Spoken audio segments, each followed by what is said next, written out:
Waalaikumsalam warahmatullahi wabarakatuh. Warahmatullahi wabarakatuh. Waalaikumsalam. Waalaikumsalam warahmatullahi wabarakatuh. Semua pada sehat? Alhamdulillah sehat. Sehat, Mi. Sehat, Miss. Alhamdulillah sehat nih.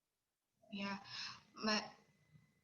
Tadi udah belajar informatika, udah belajar mengenai bahasa Inggris. Hari ini kita lanjut pembelajaran biologi. Sebelum kita, ini salah satu materi yang akan masuk ke mid semester ya, mengenai pengelompokan dan peranan virus. Nah, adapun pembelajaran kita hari ini, indikatornya yaitu kalian harus mampu mengidentifikasi jenis-jenis virus dan mengetahui peranan virus itu sendiri bagi kehidupan, baik itu peranan yang menguntungkan maupun peranan yang merugikannya. Nah, jadi kita langsung masuk aja ke pengelompokan virus. Sebelumnya, kalian masih ingat sistem cara mengklasifikasikan makhluk hidup kan? Masih pada ingat? Kita harus mengetahui persamaan cirinya. Nah, baik itu makhluk hidup maupun virus sebagai partikel aseluler, untuk mengelompokkannya kita harus mengetahui persamaan cirinya. Nah, di sini ada dua sistem klasifikasi yang akan dijelaskan, yaitu satu sistem klasifikasi Holmes dan LHT. Berdasarkan sistem klasifikasi Holmes, virus itu dapat dikelompokkan menjadi 3 kelompok utama, yaitu Vaginae, Phytovaginae, dan Zoovaginae. Sedangkan berdasarkan klasifikasi LHT, itu dapat dikelompokkan menjadi 4 kelompok. Yang pertama, berdasarkan jenis asam nukleatnya, berdasarkan bentuk kapsid, berdasarkan jumlah kapsomer, dan yang terakhir, ada atau tidaknya envelope atau membran selubung. Sebelumnya, kemarin di proses replikasi sel. Jadi replikasi virus dapat terjadi jika gimana? Virus dapat melakukan proses replikasi jika Ada sel inangnya. ada sel inangnya. Jadi Holmes selaku pencetus sistem klasifikasi ini berpendapat bahwa proses mengklasifikasikan atau mengkelompokkan virus yang sama itu berdasarkan apa inang yang diinfeksinya gitu. Jadi ada 3 berdasarkan inang yang diinfeksinya, yaitu Vaginae, Phytovaginae, dan Zoovaginae. Sebelumnya, kalau gambar virus yang paling bawah masih ingat namanya? Bakteriofag, Miss. Yes. Bakteriofag, dia menginfeksi Bakteri, Miss. bakteri. Kalau Phytovaginae yang ini, coba yang ini masih ingat virus apa? TMV, Miss. Tobacco mosaic virus tumbuhan kan? Nah, kalau yang ini Corona, Miss. corona, dia menginfeksi manusia gitu kan. Nah, jadi berdasarkan Holmes, dia berdasarkan jenis sel inangnya. Jadi kalau Vaginae menginfeksi bakteri. Salah satu contoh virusnya yaitu bakteriofag. Kalau dia Holmes menginfeksi sel inang berupa tumbuhan. Contohnya ada TMV, ada potato mosaic virus, kalau tobacco mosaic virus, dan lain-lain gitu ya. Kalau Zoovaginae, dia itu merupakan virus yang menginfeksi hewan maupun manusia. Nah, di sini misalnya virus corona yang menginfeksi manusia. Selain virus corona, ada lagi yang kalian tahu contoh virus yang menginfeksi manusia maupun hewan? HIV, Ada Miss. yang tahu? HIV. Herpes. Human immunodeficiency virus. Apalagi herpes. Iya. Nah, ada yang tahu lagi? Polio, Miss. Hepatitis. Hepatitis. Ada lagi yang tahu? Influenza termasuk tidak? Bisa, benar ya. Dan banyak lagi contohnya. Nah, gitu. Kalau untuk bakteri, selain bakteriofag, ada apa lagi di minggu lalu yang berdasarkan siklus lisogenik? Ada kasih satu contoh lagi yang menyerang bakteri tapi jenis virusnya berbeda. Bakteri lambda. Benar, bakteri lambda. Benar ya. Nah, Miss kira untuk sistem klasifikasi Holmes sudah paham ya? Berdasarkan jenis sel inangnya dibagi jadi 3, vaginae, phytovaginae, zoovaginae. Nah, vaginae dia itu contoh ini ya, bakteri, phytovagina tumbuhan, dan zoovaginae untuk sel inangnya berupa hewan atau manusia. Sedangkan untuk bentar ya. Berdasarkan sistem klasifikasi LHT, dia itu dapat mengklasifikasikan atau mengkelompokkan virus berdasarkan 4 aturan. Yaitu yang pertama, jenis asam nukleat. Asam nukleat atau materi genetik. Masih ingat kan asam nukleat yang ada pada virus itu apa aja? RNA atau DNA. benar.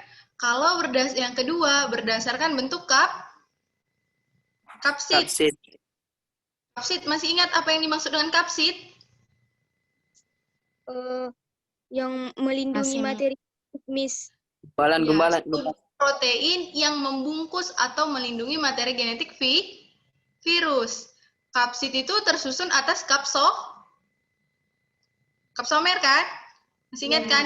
Bagian paling kecil. Nah, dan ada juga pengklasifikasiannya berdasarkan jumlah kapsomernya. Nanti dihitung, dia dikelompokkan berdasarkan 12, 24, 128, dan sampai ribuan ada jumlah kapsomernya. Nah, dan yang terakhir itu ada atau tidaknya sampul membran atau envelope. Nah, masih ingat kan salah satu jenis virus yang memiliki envelope apa? Yang tadi di awal? Corona, Miss. Corona, iya benar. Kita lanjut aja ya, kita coba cek apa aja sih yang termasuk ke dalam berdasarkan 4 jenis ini. Kita mulai dari virus yang memiliki RNA sebagai asam nukleatnya. Yang pertama yaitu, jadi kalau dia virus, pengelompokan virus yang berdasarkan jenis asam nukleat yang contohnya virus yang memiliki RNA sebagai materi genetiknya, itu bisa disebut juga sebagai ribovirus. Apa sih contoh dari ribovirus? Nah, di sini Miss ada 4 contoh. Retrovirus, tobacco mosaic virus, dan rhabdovirus, dan juga virus hepatitis. Di sini virus hepatitis B ya yang Miss ambil. Nah, virus hepatitis B dan A memiliki sama-sama tersusun atas materi genetik RNA, namun memiliki bentuk salah satu. Kalau hepatitis B, dia berenvelop. Tapi kalau hepatitis A, tidak ada envelope-nya. Langsung aja bagian luar, bagian nukleoplasidnya, nukleokapsidnya yang ada, gitu ya. Nah, di sini retrovirus atau sering kita dengar, kita kenal sebagai HIV, virus HIV, Human Immunodeficiency Virus, ya kan, yang menyebabkan gangguan pada sistem kekebalan tubuh. Kalau TMV masih ingat kan, tobacco mosaic virus yang menyebabkan penyakit mozaik pada tumbuhan tembakau. Rhabdovirus yang menyebabkan penyakit rabies. Hepatitis. Ya, kalau hepatitis Hati, Miss. menyebabkan gangguan pada hati, organ hati. Gitu ya. Nah, sedangkan untuk jenis virus yang memiliki materi genetik atau asam nukleat berupa DNA, itu bisa disebut sebagai deoksiribovirus. Nah, contohnya di sini ada adenovirus, poliomavirus. Adenovirus merupakan salah satu virus yang menyebabkan gangguan sistem pernafasan. Tapi bedanya kalau misalnya di corona kan dia sistem pernafasan akut, menyebabkan gangguan sistem pernafasan akut. Kalau adenovirus belum sampai tidak sampai akut gitu. Tidak peluang penyebab kematiannya tidak tinggi gitu kan. Kalau poliomavirus dia dapat menyerang manusia maupun hewan dan menyebabkan terbentuknya tumor. Gitu ya. Kita lanjut ya. Berdasarkan bentuk kapsidnya. Kalau berdasarkan bentuk kapsidnya, Miss, kira kalian masih ingat, ya kan? Ada helix, isohedral, itu kan isohedral, dan ada isohedral memanjang. Tuh, yang di sini bentuk dasar kapsidnya. Jadi, ini, kalau misalnya kita bilang helix, gitu kan? Masih ingat kan? Contoh yang kemarin Miss bilang ada TMV, tobacco mosaic virus. Miss, kok yang ini termasuk helix, mungkin kalian gitu kan. Ini bentuk dari virus influenza. Jadi cara mengidentifikasinya itu kalian harus tahu materi genetik dan selubung proteinnya. Kalau ini kan kita lihat, ini merupakan virus yang memiliki envelope gitu kan. Jadi kita lihat dulu nukleoplasidnya. Nukleoplasid itu berarti dia udah termasuk kapsidnya kan, nukleokapsidnya. Jadi kalau kita perhatikan ini, yang bagian warna ungu, yang ini merupakan bagian kapsid berbentuk helix. Yang ini kapsid berupa helix gitu ya, bagian ininya. Namun kalau ulirnya nih dia berbentuk spiral gitu ya. Kalau isohedral yaitu kalau kita lihat secara 3 dimensi gitu kan, kita ambil virus terus kita identifikasi secara 3 dimensi, kita tahu bahwa kalau isohedral itu merupakan virus yang memiliki bentuk gitu, bentuk kapsid dengan 20 sisi seperti 20 sisi segitiga. Di sini Miss ada contoh virus folio, gitu ya. Selain virus folio ada contohnya adenovirus. Namun kalau isohedral memanjang, jadi kapsid isohedralnya itu mengalami pemanjangan di sini. Dia kan tetap ada sisi 20 sisi segitiga, namun mengalami pemanjangan. Contohnya bakteriofag T4 dan bakterio lambda, gitu ya. Bakteriofag lambda, gitu ya. Kita lanjut. Untuk jumlah kapsomernya, di sini ada 6 contoh dari 6 famili dari virus. Yang pertama, dengan jumlah kapsomer yang paling sedikit. Masih ingat kan? Kalau Miss tanya, yang ini, bagian yang paling luar ini keseluruhannya, disebut apa? Kapsomer atau kapsid? Kapsomer. Kapsid, Miss. Keseluruhan. Kapsid, Miss. Kapsid. Namun kalau hanya satu yang diambil, gitu kan, ibaratkan Lego, satu bagian Lego yang kita ambil, bagian kepingannya itu atau batu bata kepingannya itu merupakan kapsomernya, gitu ya. Jadi kalau untuk famili Microviridae, dia itu rata-rata berjumlah 12 kapsomer.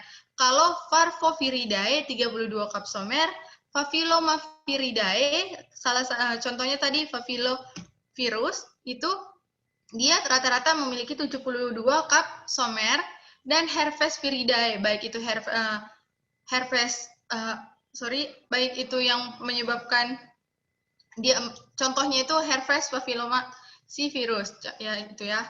162 kapsomer, dan ada Adenoviridae, salah satu contohnya itu adenovirus dengan jumlah kapsomer 252 kapsomer. Dan ada yang berjumlah 812 kapsomer, contohnya Iridoviridae.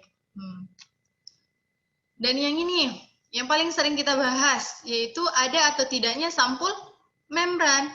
Masih ingat nggak di pertemuan minggu lalu, Miss ada bilang, sampul membran dari suatu virus, kenapa sih ada virus yang tidak bersampul dan ada virus yang memiliki sampul? Masih ada yang ingat? Kita bahas dulu ya, secara garis besarnya. Jadi, berdasarkan ada atau tidaknya sampul membran, virus dapat dikelompokkan menjadi 2 kelompok. Virus bersampul atau virus berenvelop, dan virus telanjang. Maksudnya virus telanjang itu tidak memiliki sampul membran.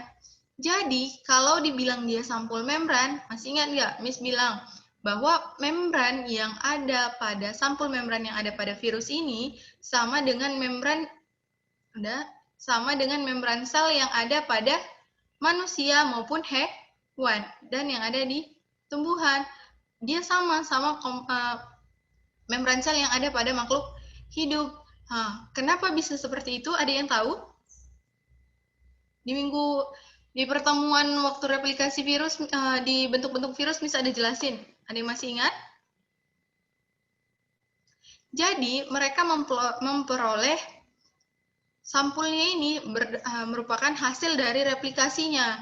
Mereka kan melakukan proses replikasi.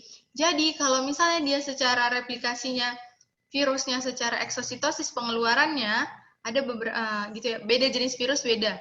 Jadi kalau dia eksositosis nanti hasil pengeluarannya itu bersampul. Namun kalau endositosis dia tidak bersampul gitu atau telanjang.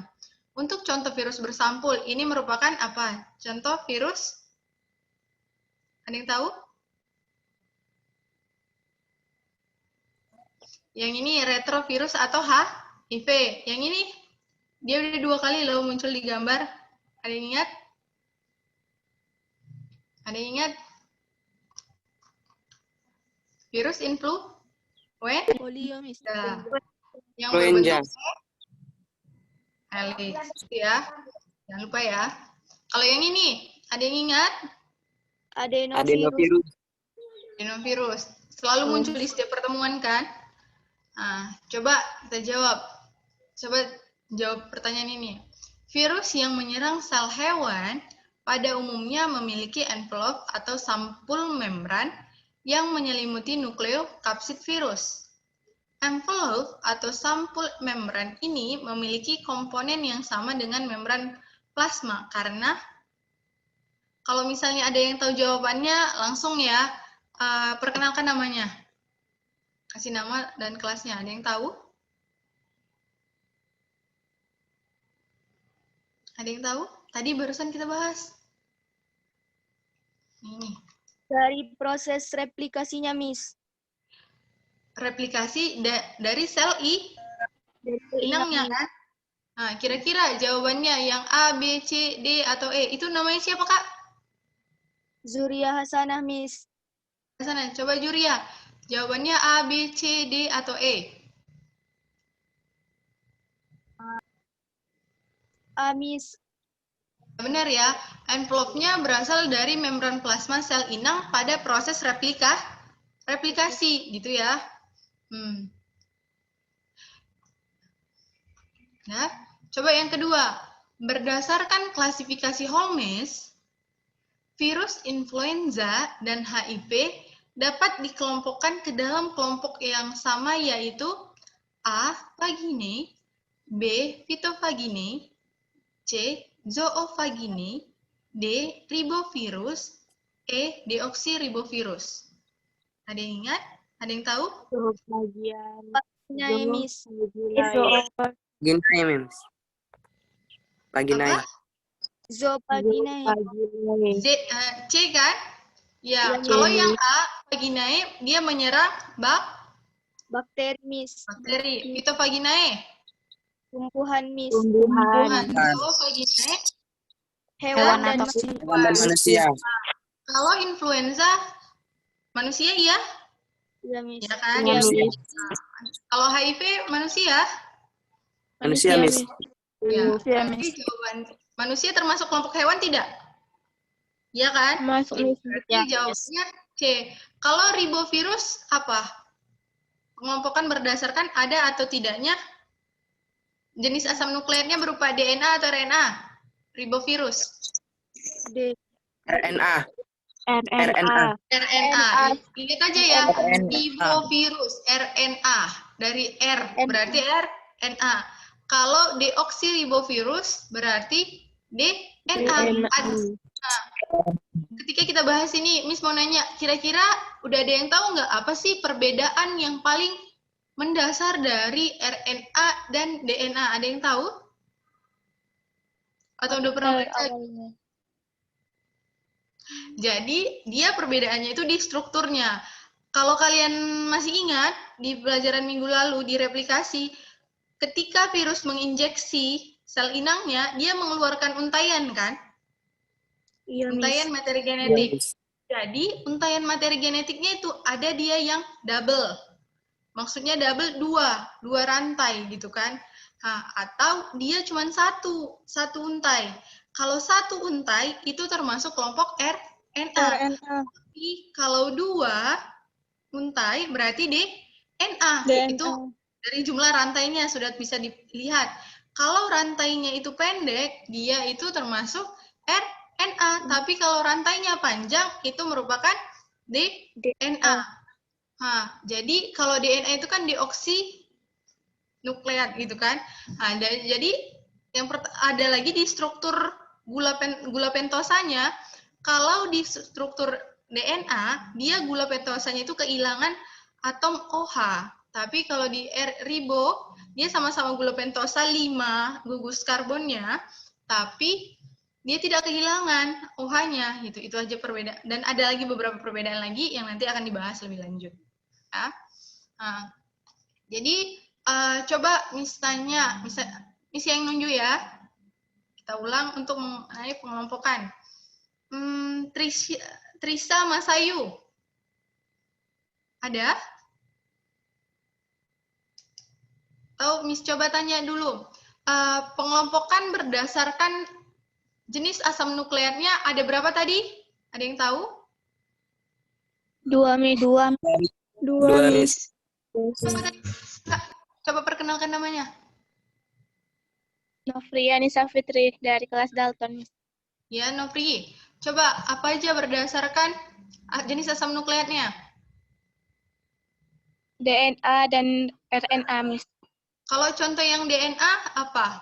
Disebut apa? Tunggu. Kalau dia memiliki jenis asam nukleer DNA disebut deoksiribovirus. Virus, Kalau dia memiliki jenis asam nukleer RNA disebut Ribovirus. ribovirus. Contoh virus yang memiliki ribovirus, yang memiliki RNA, ada yang ingat? Contohnya? TMV, Miss. Miss. TMV, benar. TMV. Apalagi? Influenza termasuk nggak? Termasuk, Miss. Enggak, Miss. Ya, kalau DNA, contohnya apa? Yang Poliovirus, Miss. Adenovirus. Yang menyebabkan tumor pada hewan atau manusia namanya Poliovirus. poliovirus atau papillomavirus termasuk ya. Ada ya.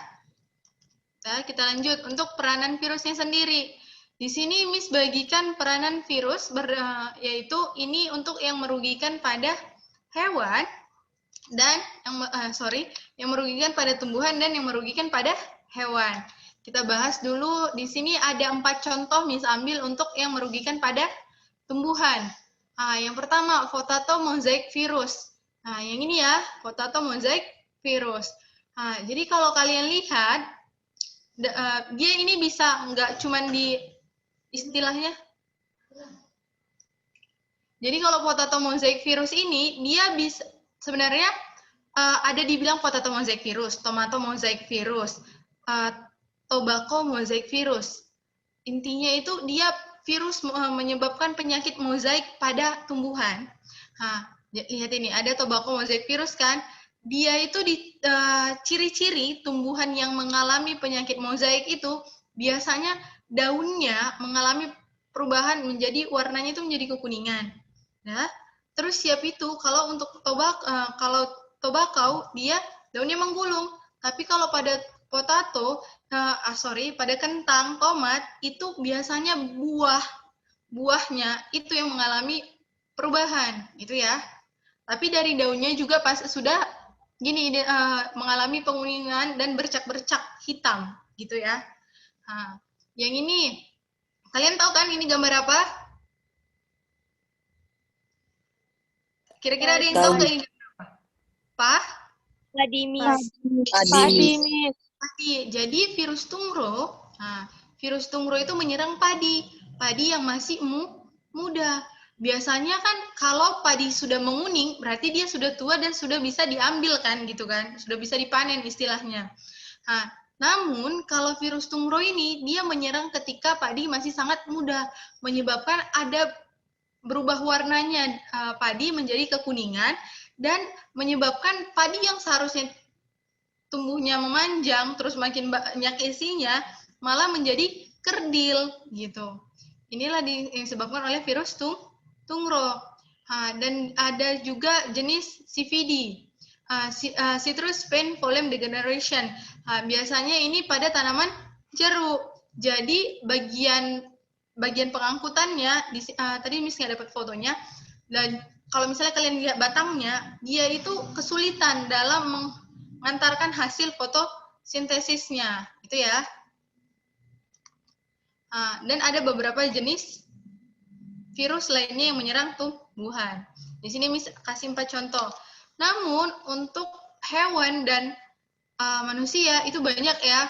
Rhabdovirus, rabies pada anjing dan kucing. Jadi virusnya nanti akan menginjeksi anjing dan kucing. Jika manusia terkena gigitannya akan menyebabkan penyakit rabies juga. Itu disebabkan oleh rhabdovirus. Adenovirus yang warna biru tadi menyebabkan gangguan saluran pernafasan. Ada NDV atau Newcastle disease virus atau telelo, biasanya menyerang pada hewan. Orthomyxovirus, Orthomyxidae, dia itu kelompok famili dari kelompok penyebab virus influenza, yaitu flu, gitu kan.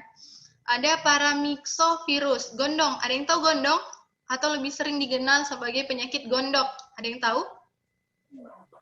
Tahu, Miss. Biasanya kekurangan disebabkan karena kekurangan yodium, tapi ada juga yang disebabkan oleh infeksi virus. Mengalami pembengkakan gitu kan di bagian leher. Dan yang ini virus hepatitis. Ada yang tahu ciri-ciri orang yang terkena penyakit hepatitis? Ada yang tahu gimana sih ketika seseorang itu terkena penyakit hepatitis? Ada yang tahu kira-kira? Atau ada yang tahu penyebab seseorang itu bisa terkena hepatitis di luar terinfeksi oleh virusnya? Enggak ya? Menguning. Gimana? Gimana, Kak? Cirinya matanya menguning, Miss. Selain itu? Ada yang tahu? Selain matanya menguning, dia mudah mengalami kelelahan. Gitu ya. Itu pasti diderita oleh orang hepatitis.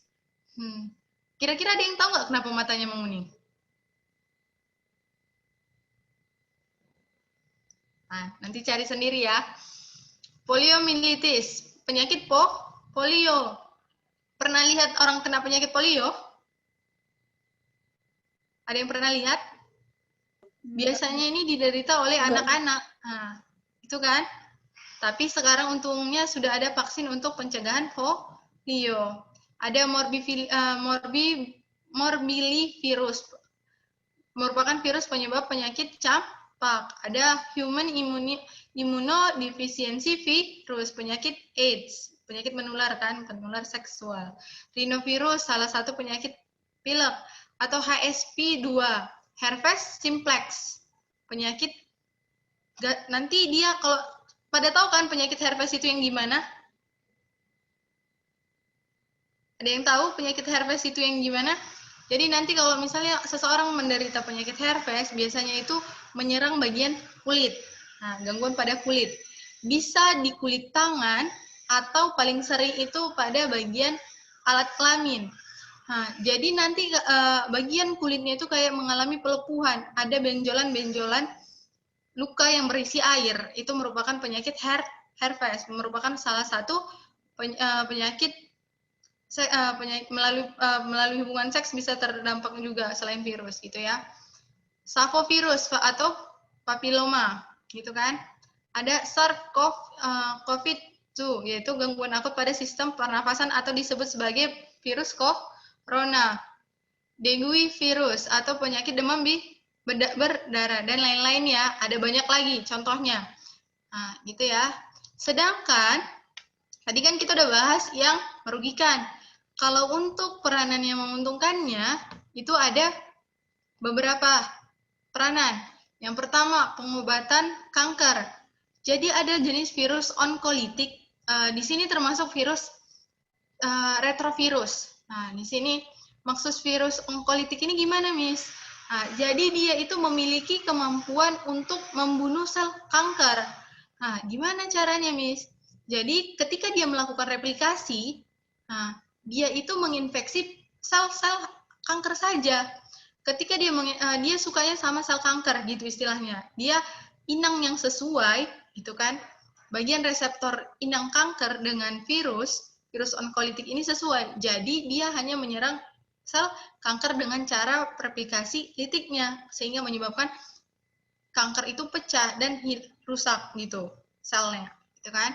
Nah, terus agen terapi. Agen terapi ini dia tahu kan agen terapi? Agen terapi itu maksudnya mengobati, gitu. Membantu memperbaiki sel-sel yang rusak.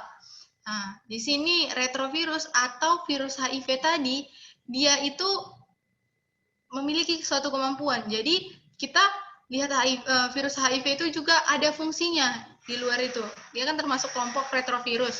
Jadi kelompok retrovirus ini dia memiliki kemampuan untuk menyisipi genomnya kepada sel inang sehingga menghasilkan enzim transkriptase yang membantu memperbaiki sel-sel yang rusak. Dan ada nanopartikel, pengantaran obat. Pengantaran obat dengan memanfaatkan kapsid pada bakteriofag. Dan ada bioinsektisida menggunakan virus bakulovirus, gitu ya. Coba misalnya ada yang tahu jenis virus yang menyebabkan rabies, penyakit rabies, ada yang tahu? Coba Rhabdovirus. Rhabdovirus, Miss. Nah, kalau jenis virus yang menyebabkan penyakit herpes. Herpes virus. Herpes virus atau herpes simplex, gitu ya. Nah, coba penyakit demam berdarah, apa nama virusnya? Dengue virus, Miss. Dengue virus, itu ya. Dan lain-lain. Kalau misalnya, apa sih peranan menguntungkan dari virus? Ada yang tahu? Saya, Miss. Siapa namanya, Kak? Dita Ramadhani. Coba Kak, apa aja keuntungan dari peranan menguntungkan dari virus? Pengobatan kanker, agen terapi, penghantaran obat, dan biosektisida, Miss. Benar ya. Coba di agen terapi, virus itu dapat juga, Miss tambahin sedikit, dia itu dapat membantu proses penghasilan vaksin.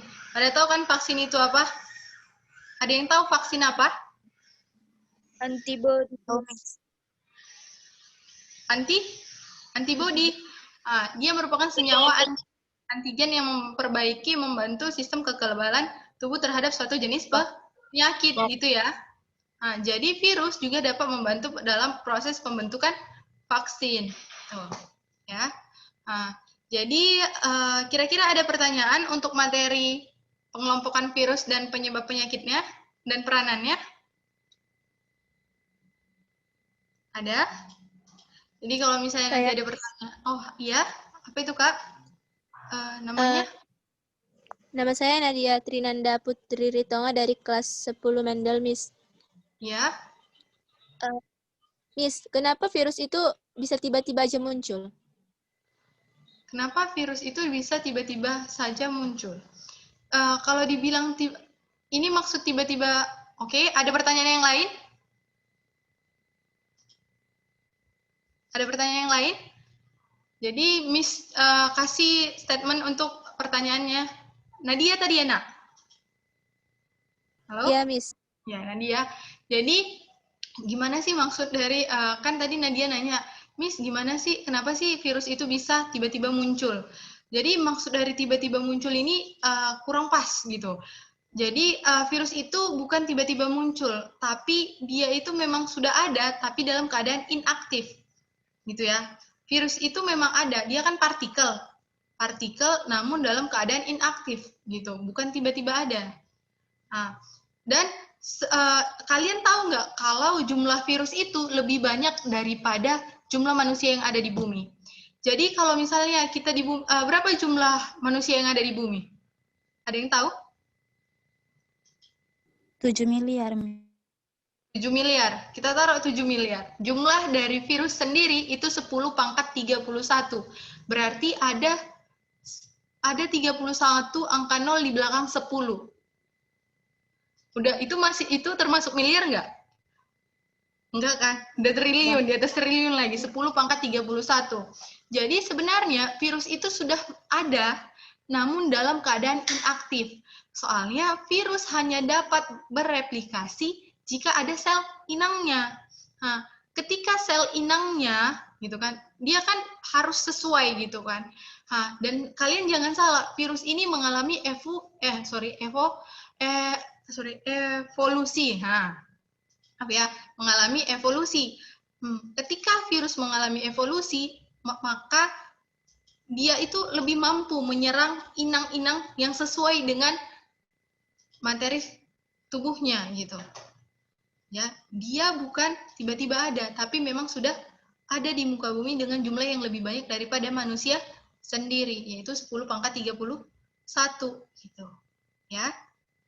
Nah, tapi dalam keadaan inaktif. Dia dapat aktif ketika akan melakukan replikasi di mana ada inang yang sesuai dengan virus itu sendiri, gitu ya. Kira-kira ada lagi pertanyaan yang lain? Miss, jadi Miss, selama dia inaktif itu, dia hidupnya kayak mana, Miss? Apa, gimana cara dia untuk hidup gitu, Miss? Selama dia inaktif gitu, Miss? Jadi coba, ketika, kalau misalnya bakteri, Miss ambil contoh ya. Kalau misalnya bakteri gitu kan, bakteri itu ada satu posisi dia mampu melindungi dirinya ketika kondisi lingkungan tidak mendukung. Kalau virus, dia itu tetap, kalau virus itu dia kayak gimana ya Miss bilang, dia itu tetap ada di sekeliling, namun tidak menginvasi. Ada satu, coba, ada strukturnya. Oh, di sini nggak ada strukturnya. Ada bagian dari virus. Coba, di kapsid pada virus itu sangat membantu dia dalam melindungi tubuhnya ketika dalam keadaan inaktif. Kapsid itu kan merupakan protein, selubung protein melindungi materi genetiknya. Dari virus, dia dapat dikatakan sebagai partikel yang dapat mengganggu makhluk hidup gitu kan, karena dia memiliki materi genetik. Di situ dia dapat inaktif. Jadi bagian kapsid dari virus inilah tadi yang dapat melindungi. Jadi kalau kalian perhatikan, virus dapat menginjeksi itu kan bagian kapsidnya itu tidak ikut masuk kan, tapi hanya materi genetiknya. Dia dalam keadaan kapsidnya itu aja gitu. Ketika memiliki kapsid. Kayak virus biasanya struktur fungsionalnya yang kalian lihat. Kayak virus biasa yang gini. Masih tetap stay aja kayak gini. Ada kapsid membrannya. Gitu ya. Tapi dia tidak menginjeksi, tidak sesuai gitu. Nanti kalau misalnya mau lengkapnya, ini tadi siapa namanya, Kak? Nadia, Miss. Nadia, kelas 10 Einstein atau apa ini? 10 Mendel, Miss. 10 Mendel. Nanti Miss kasih jurnalnya kalau ini, ya. Biar bisa baca lebih lengkapnya mengenai kondisinya ya. Gimana sih caranya virus dapat ini gitu. Ya. Masih ingat nggak cara virus itu rusak atau tidak atau mati? Ada yang masih ingat kemarin? Miss jelasin bahwa virus itu sangat rentan terhadap cairan basah, Miss. Cairan basah. Sabun-sabun pokok berarti kita harus higienis kan? Maksud higienis. Sorry, kita itu harus dalam keadaan selalu bersih untuk menghindari virus. Baik itu virus maupun bakteri, kita harus selalu dalam keadaan bersih agar kita tidak terinfeksi gitu ya. Itu aja ininya berarti, dan memiliki sistem kekebalan tubuh yang bagus gitu ya. Sekian pertemuan kita hari ini. Assalamualaikum warahmatullahi wabarakatuh. Waalaikumsalam warahmatullahi wabarakatuh. Waalaikumsalam warahmatullahi wabarakatuh.